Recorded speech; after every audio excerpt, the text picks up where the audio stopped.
we do need to talk a little bit more seriously about Julian Nagelsmann coming to the Premier League.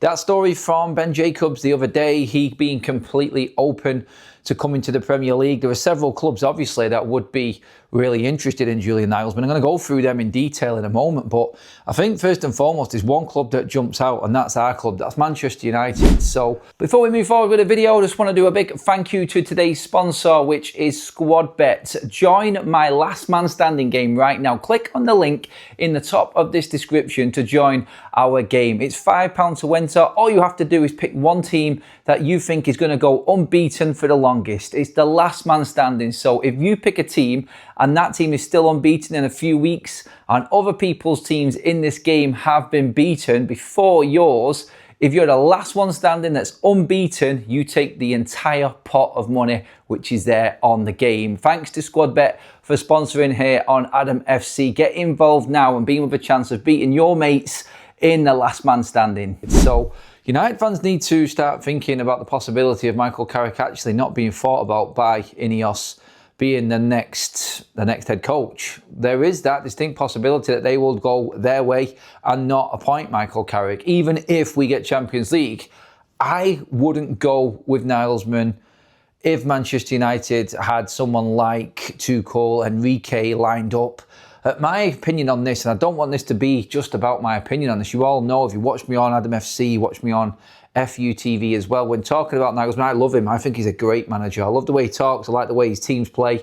I like how intense he is. I just think he's got that aura about him. And I think he is a real threat to Michael Carrick. At the moment, he would be the only manager for me that I would even consider coming in.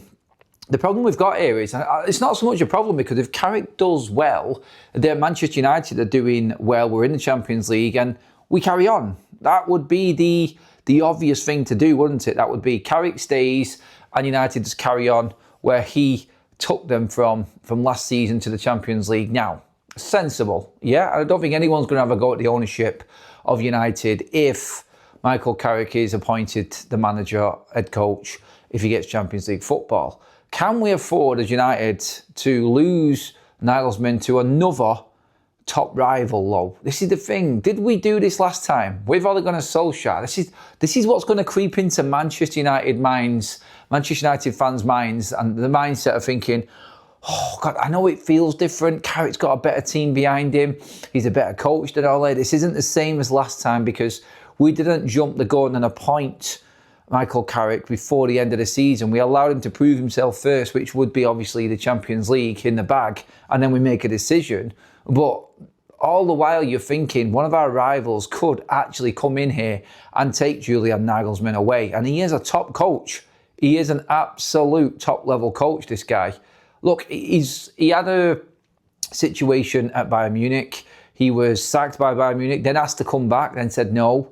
I think Bayern Munich were all over the place at the time. There's a lot going on there. Obviously, he's done well with Leipzig. He's got experience with the big club with Bayern Munich. He's now international level with Germany. I think, you know what, maybe a few people are saying, and let's just see what happens in the World Cup. Maybe Nagelsmann in the World Cup will prove that he is that top manager. I mean, if he gets the World Cup, wins the World Cup with Germany, then you're really going to be hard to try and get hold of him then. But the worry that I've got is, and I said, always look after your own, worry about your own situation. If Carrick's doing well, why would you change it? And that's been my mindset all the way through.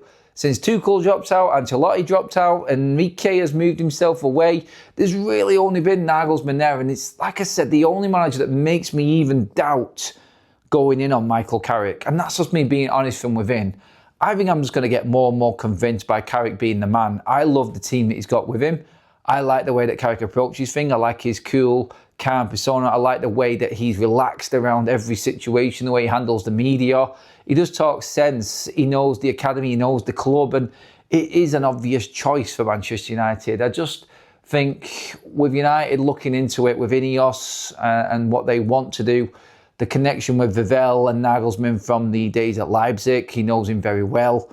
He is a very, very progressive manager. I think he is going to be one of the elite managers in the world when he comes back to club football. And I think that is a big decision for him. The Premier League is the elite level. And I think he's an elite manager. And there's teams that I think he could actually go to that that really are up there and competing constantly for the biggest prizes. And I look at Rosenior at Chelsea. I think Chelsea would ditch Rosenior if Nagelsmann was gettable in a heartbeat. I don't even think they would even contemplate how long Rosenior's been in at Chelsea. I think he would be gone. If Chelsea don't get the Champions League, then I think Rosenior might go anyway. But then again, would Nagelsmann go to a team that's not in the Champions League? Does that cancel Chelsea out? Then you're looking at Liverpool, if they make a decision on Arne Slot. If he, for instance, doesn't make Champions League again, but then again, does Nagelsmann actually then not go to Liverpool like with Chelsea because they've not got Champions League? Both of them teams are on the brink at the moment. One of them is going to miss out because, of course, United are going to get the Champions League place.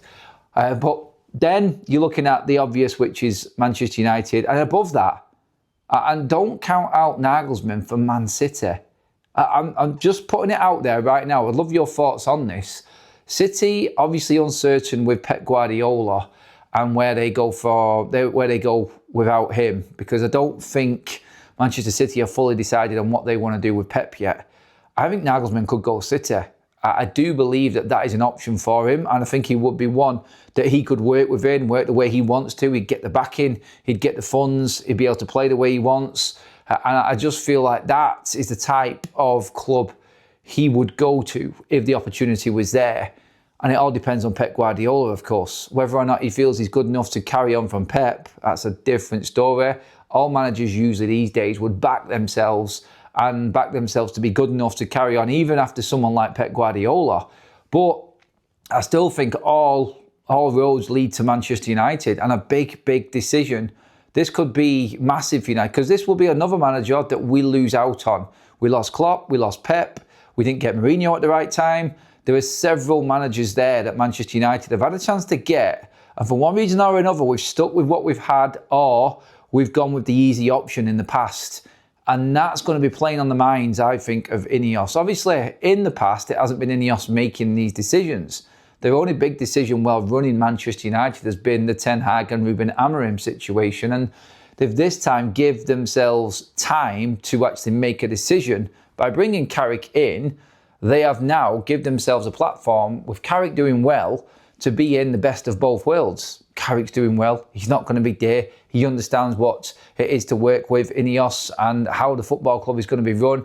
It's no new man coming in the middle of July because he's been challenged. He's been in the World Cup managing Germany. There is none of that situation to deal with. It's just easier for Ineos to make a decision on Carrick than it is to go big. But we know what they're like. They're bold and they like to be the ones to be seen in control. And that's the situation we're looking at with Man United and Ineos, especially when it comes to this appointment now. And you've got Gary Neville talking about bringing in the elite managers. You're talking about Roy Keane again, saying the same things. Look, I get it, they're old teammates of Michael Carrick's and they want him to do well. I think they've just been scarred by the Ole Gunnar Solskjaer situation and they don't want that to come around again. They don't want Michael Carrick sat on the overlap in 18 months' time talking about what he wanted and what he didn't get at Manchester United. I think they're actual fans and they don't want to deal with that situation and don't want that to happen again. But with United now, with Ineos in charge, it's the unknown. This situation coming about now, yes, they had a situation similar with Ten Hag. They won the FA Cup and I think they were persuaded there to stay.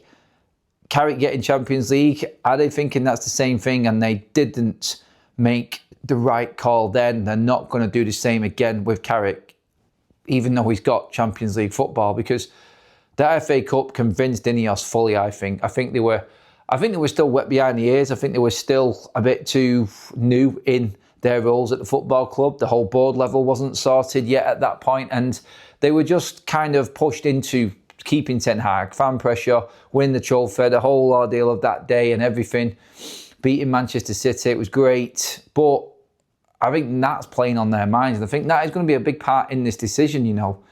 But Nagelsmann, I think, is the only one that might force them that way. There isn't anyone else.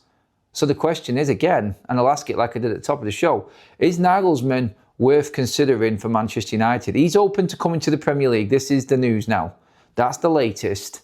Do Manchester United stick or twist on Carrick? And of course, if Carrick doesn't make the Champions League, will Nagelsmann even want to come to United, like I said in the cases of Chelsea and both Liverpool?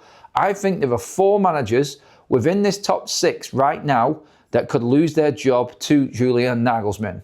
I know it's a hot take, but I think that there could be 4 of the clubs looking at other managers right now. I really do. City, United, Chelsea, Liverpool. I think anything is possible this summer. I mean, if you are a Chelsea fan, a Liverpool fan, City fan, you're watching, get into the comment section and let me know. Would you take Nagelsmann over what you have got right now?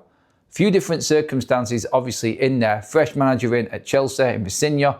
A manager that's won the league but hasn't done as well this season in Slot at Liverpool, and of course the elite of the elite in Pep Guardiola at Manchester City.